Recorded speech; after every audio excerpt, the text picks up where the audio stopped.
Hoy, lo que la Biblia enseña sobre la conducta y estilo de vida cristiano. Hola mis queridos amigos, amigas, es una alegría nuevamente volver a presentar un episodio más de esta serie que enseña la Biblia acerca de, y en esta oportunidad vamos a hablar acerca de lo que la Biblia enseña sobre la conducta y el estilo de vida cristiano.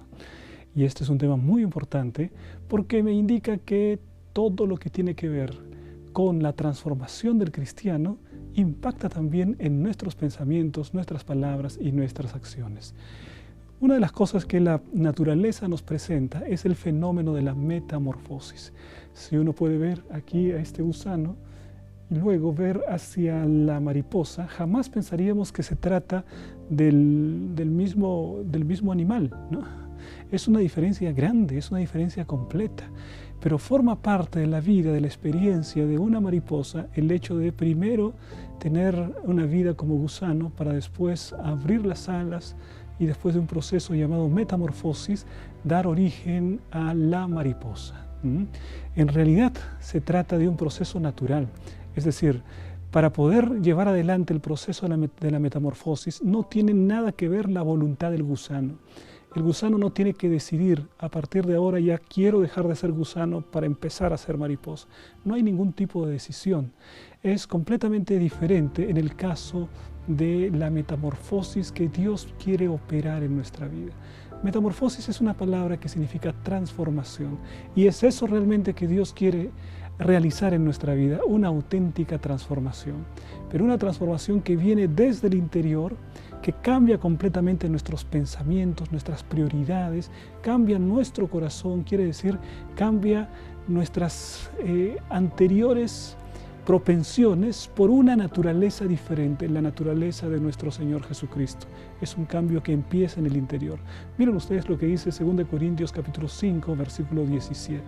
Dice lo siguiente: de modo que si alguno está en Cristo, nueva criatura es. Las cosas viejas pasaron, he aquí todas son hechas nuevas. Esto es lo que la Biblia nos habla acerca de la transformación que Cristo nos ofrece. Una persona que estaba habituada a pecar, una persona que estaba con malos pensamientos, con malas acciones, con palabras completamente fuera de lugar.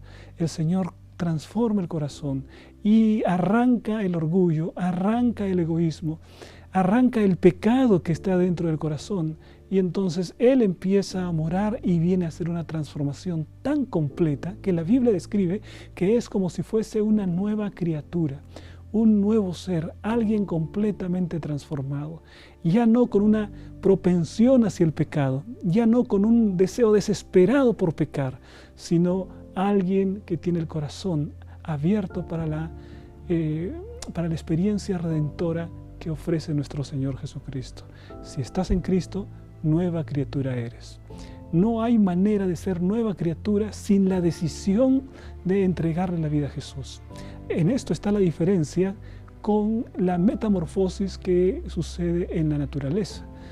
La metamorfosis en la naturaleza forma parte de la experiencia de esa especie, pero en el caso de la transformación que Dios quiere operar, hay necesidad de decidir, hay necesidad de abrir el corazón a Jesús, y cuando Él viene a morar en nuestro corazón, entonces hay una transformación que viene desde el interior, una transformación del corazón y que luego se expresa en todos los aspectos de la vida. Aquel que nace en Jesucristo es una nueva criatura y las cosas viejas pasaron, he aquí todas son hechas nuevas. Esto representa una nueva oportunidad, una página en blanco, una nueva oportunidad para una vida diferente. Si has ido por un camino completamente opuesto a la voluntad de Dios, ahora el Señor te ofrece un camino conforme a su voluntad, un camino de victoria. Y eso significa la transformación en Cristo Jesús. Vamos a ver este versículo, mira, en 1 Tesalonicenses capítulo 5, versículo 23. Dice lo siguiente: y el mismo Dios de paz os santifique por completo, y todo vuestro ser, espíritu, alma y cuerpo, sea guardado irreprensible para la venida de nuestro Señor Jesucristo. Este versículo describe exactamente algunos aspectos importantes de esta transformación. Lo primero es que nadie puede autotransformarse. No es el ser humano que va a vencer el pecado, No eres tú que vas a vencer tus propias debilidades. No vas a poder vencer ese vicio. No vas a poder vencer esa debilidad de carácter. Por ti mismo no se podrá obtener la victoria. En la Biblia se nos dice que es Dios el que produce la victoria. Dios produce el cambio del corazón. Dios renueva completamente la vida. Es Dios. Por favor, no pierdas el tiempo en el callejón sin salida de querer transformarte por ti mismo.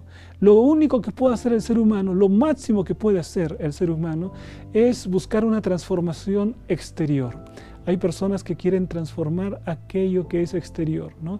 Y entonces ahora se van a un médico, a un cirujano plástico, ¿no? Y entonces transforman algún detalle de su rostro con el cual no se encuentran felices, algún detalle de su cuerpo con el cual no se encuentran felices. Y entonces es una transformación exterior. Pero el interior, ¿cuántas personas quieren transformarlo? Muchas veces el ser humano está contento con una vida interior completamente alejada de los principios de Dios. Y en el interior hay un monstruo y nosotros queremos presentar una cara bonita. Lo que necesitamos, mis hermanos, es que haya una transformación del interior. Y el versículo nos dice que es el mismo Dios el que nos santifica por completo. Es decir, es Dios el que opera la transformación. Y una vez que Dios ha operado la transformación, esa transformación afecta todos los aspectos de la vida. Mira lo que dice el texto bíblico. Y todo vuestro ser. Es decir, no solamente hay una transformación interior, sino hay una transformación completa en todos los aspectos de la vida. Y todo vuestro ser, espíritu, alma y cuerpo, dice la Biblia, sea guardado irreprensible para la venida de nuestro Señor Jesucristo. Es decir, el cambio, la transformación, afecta todos los aspectos de mi vida. En otras palabras, Dios ha transformado mi corazón y eso va a transformar mis pensamientos. Ya no van a ser los mismos pensamientos pecaminosos, egoístas, o pensamientos también de ir contra mi prójimo, de hacer daño a las personas para poder yo estar arriba. No, la palabra de Dios me dice que ahora voy a ser un ser completamente transformado, que coloca el amor de Cristo en su corazón, y eso afecta sus pensamientos, sus acciones, sus palabras. Entonces quiere decir que una vez que uno es transformado por el amor de Cristo, ya no eres la misma persona, ya no eres el mismo padre de familia. Ahora serás un padre que puedas amar por completo a tus hijos, amar a tu esposa. Hay una transformación en tu aspecto de padre y una transformación en tu aspecto de esposo, en todos los aspectos de la vida. Y esa transformación también lo llevas al trabajo, ¿no? Ya es un nuevo empleado. Ya es un nuevo comerciante, ya es un nuevo profesional, porque ahora con la vida transformada, los valores cambian por completo. Ya no es simplemente la búsqueda del dinero por el dinero, ya no es simplemente la búsqueda del placer por el placer, ahora es la búsqueda de agradar a Dios y de vivir de acuerdo a los principios de la palabra de Dios. Y entonces tu trabajo será honesto, entonces serás honrado en todos los aspectos de la vida, entonces vivirás para edificar la vida de las personas, para hacer bendición en el lugar donde te encuentres, para ser un gran estudiante, para ser un gran profesional. Es decir, el cambio afecta todos los aspectos de la vida y de esa manera debemos ser irreprensibles. Eso es lo que Jesucristo hace. Ahora vamos a ver este otro texto de la Biblia donde se nos dice cuáles son las disciplinas espirituales que yo debo enfatizar para poder hacer que mi vida sea guardada e irreprensible hasta la venida de nuestro Señor Jesucristo. Hay varios hábitos en los que nosotros tenemos que perseverar para poder guardar nuestra vida irreprensible para la venida de nuestro Señor Jesucristo. Deuteronomio 17:19 nos dice el primero de los hábitos. Y lo tendrá consigo, y leerá en él todos los días de su vida, para que aprenda a temer a Jehová su Dios, para guardar todas las palabras de esta ley y estos estatutos para ponerlos por obra. ¿Has percibido qué es lo que nos dice este versículo? Este versículo nos habla de un hábito necesario en la vida del cristiano, un hábito que ayuda a mantenerme, a permanecer en la presencia de Jesucristo. Sabes, una vez que somos transformados, el gran desafío del cristiano es permanecer. Eso fue lo que dijo nuestro Señor Jesús. Permaneced en mí y yo en vosotros. El gran desafío del cristiano, después de entregarle la vida a Jesús, es permanecer en Cristo. Y es por eso que uno de los grandes hábitos que necesitamos cultivar para permanecer con Jesús es el estudio permanente de la palabra de Dios. La Biblia te habla de Cristo. La Biblia te habla acerca de cuál es la voluntad que Dios tiene para tu vida. Y la Biblia te describe cuáles son los mandamientos en los que debemos andar. Y entonces, un hábito que necesitamos hacer en nuestra vida es el hecho de poder leer, estudiar continuamente la palabra de Dios. El texto bíblico dice que debemos hacerlo todos los días. ¿Para qué? Para aprender a temer a Jehová su Dios, es decir, para aprender a obedecer al Señor, para poder aprender a guardar las palabras. Esto es la obediencia, para poner los estatutos por obra.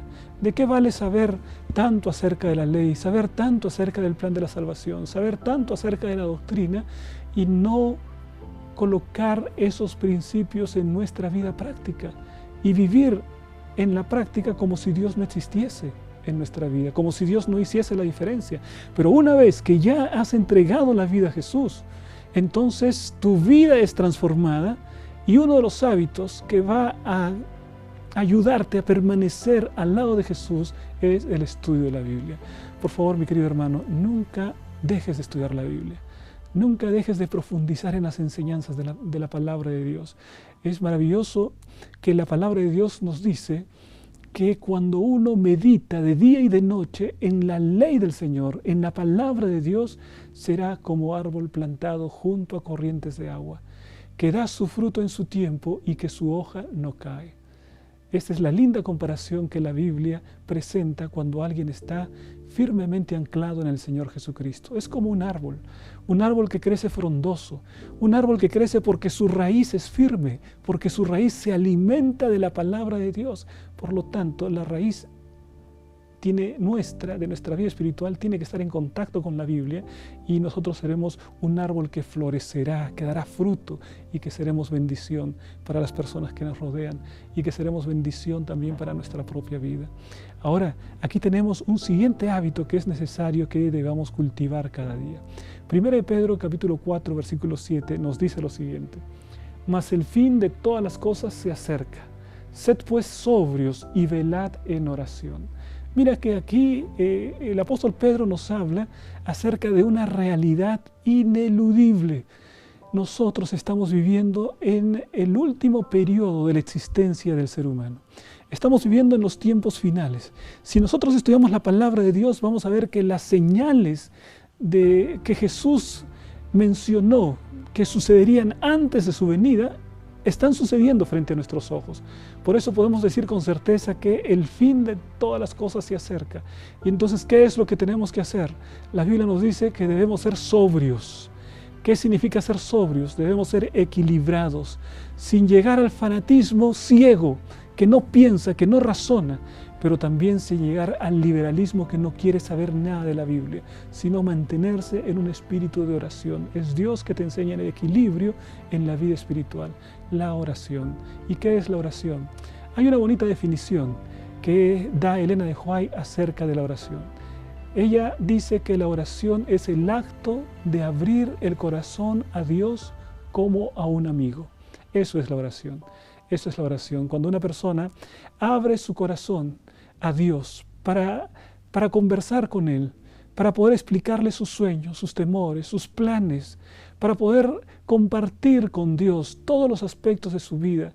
Eso es la oración. La oración es el acto de abrir el corazón a Dios como lo hacemos a un amigo, a un confidente, a un consejero. Eso es lo que la Biblia nos dice sobre la oración. Por lo tanto, mi querido hermano, esa es una manera preciosa de mantenerse en la presencia de Dios. Orar.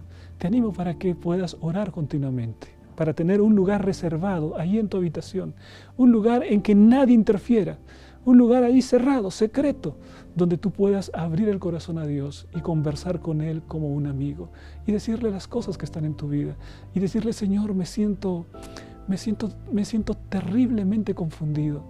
querido Padre, me siento triste. Oh, querido Padre, me siento alegre. Cuéntale las cosas de tu vida. Haz que Dios sea parte integrante de tu vida. Y eso lo puedes hacer a través de la oración. Por eso dice la palabra, velad en oración. Velad significa estar atento. La oración no es un estado de meditación trascendental en el que uno se aísla de las cosas que están a su alrededor. No. Es por el contrario, la oración es una manera de estar más atento a las realidades de la vida. Y la principal realidad de la vida es la presencia de Dios. Dios actuando en la historia, Dios actuando en tu vida. Cuando estás en oración, no estás en una meditación fuera de este mundo. Cuando estás en oración es cuando te conectas con la realidad de Dios para poder tener una visión, una perspectiva divina frente a las cosas que pasas en la vida. Eso es la oración. Te animo para que puedas practicar plenamente la oración y de esta manera mantenerte en la presencia de Jesús. Pero al mismo tiempo también hay otra manera como podemos permanecer firmemente anclados al lado de nuestro Señor Jesucristo. Hechos capítulo 1, versículo 8. Dice lo siguiente: pero recibiréis poder cuando haya venido sobre vosotros el Espíritu Santo, y me seréis testigos en Jerusalén, en toda Judea, en Samaria y hasta lo último de la tierra. ¿Te has dado cuenta cuál es el mandato que Jesucristo ha dado a sus discípulos? Y nosotros somos discípulos de Jesús, y este mismo mandato es el que entrega para sus discípulos de este tiempo. Si eres un discípulo de Jesús, el Señor te dice, tienes que ser mi testigo. Tienes que ser mi testigo. Ese es el llamado que Jesucristo te hace para que tú y yo seamos testigos del Señor. ¿Y qué significa ser testigo? Cuando una persona va a un juicio y mira a alguien que es testigo, ¿qué es un testigo? Bueno, por definición es un testigo. Un testigo es alguien que tiene algo que decir, tiene algo que contar. Él ha sido un participante de una experiencia que tiene que contar para que pueda resolverse algún caso en un tribunal, ¿no? Él fue un observador o él fue un participante, entonces eso es un testigo. Y en la Biblia, ¿a quién nosotros llamamos testigo? Bueno, cuando nosotros tenemos un encuentro con nuestro Señor Jesucristo a través del estudio de la Biblia, a través de la oración, cuando hemos sido transformados, hemos sido testigos de una experiencia de transformación, de una experiencia de amor, de lo que el amor de Cristo ha hecho en nuestra vida. Y entonces nosotros podemos contarle a otras personas.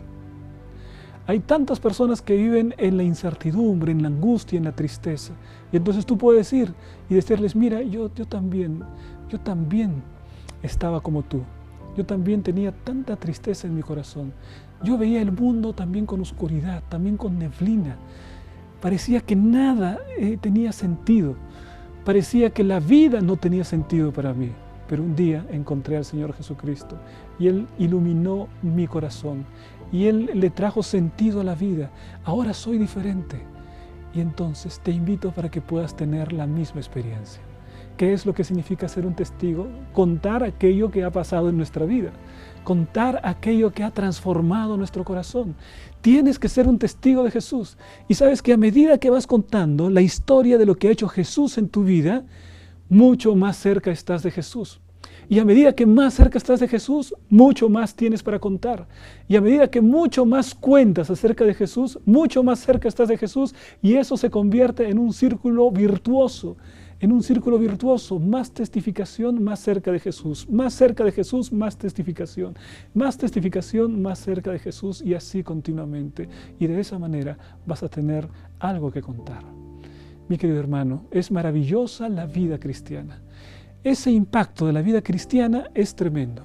El impacto de la vida cristiana afecta nuestra vida intelectual, afecta nuestra vida espiritual, afecta nuestra vida profesional, afecta nuestra vida en familia, afecta nuestra vida personal. Todo es cambiado por la presencia de Cristo, porque ahora vivimos de acuerdo a los principios de la palabra de Dios. Hasta tu ropa es cambiada, hasta tu manera de vestirte cuando sales, o tu manera de hablar cuando estás con tus amigos, todo es transformado. Hasta tu manera de comer, todo es transformado, porque queremos vivir de acuerdo a la voluntad de Dios en nuestra vida.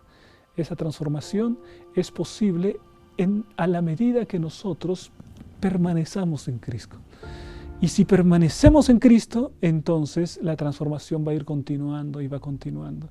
Y la manera de permanecer en Cristo, lo hemos dicho ahora, a través del estudio de la Biblia, a través de la oración y a través del testimonio cristiano. Así permaneces en Jesús y así el Señor cada día te santifica cada vez más. Y vendrá el momento cuando Jesús venga por segunda vez. Y en ese momento allí terminará la transformación. Será una transformación completa. Y esto que es mortal será vestido de inmortalidad. Y esto que es corruptible será vestido de incorrupción. En ese momento vendrá la glorificación, que significa el punto final, el trabajo final, la transformación completa. Y después vivir eternamente con Jesús. Mi querido hermano, te animo para que puedas tomar la decisión de, con la ayuda de Dios y siguiendo a Jesús, procurar vivir como un cristiano cabal. Un cristiano que no solamente tenga la etiqueta de cristiano, que no solamente tenga la camisa que dice yo amo a Jesús, o que tenga el adhesivo ahí en el automóvil, sino un cristiano verdadero, un cristiano transformado, un cristiano preparándose para encontrarse con Jesús. Que Dios te bendiga, mi querido hermano, mi querida hermana, que esta sea tu experiencia, que sea la experiencia de permanecer en Jesús para tener la victoria total y poder ser glorificado cuando Él regrese en gloria y majestad. Que Dios te bendiga.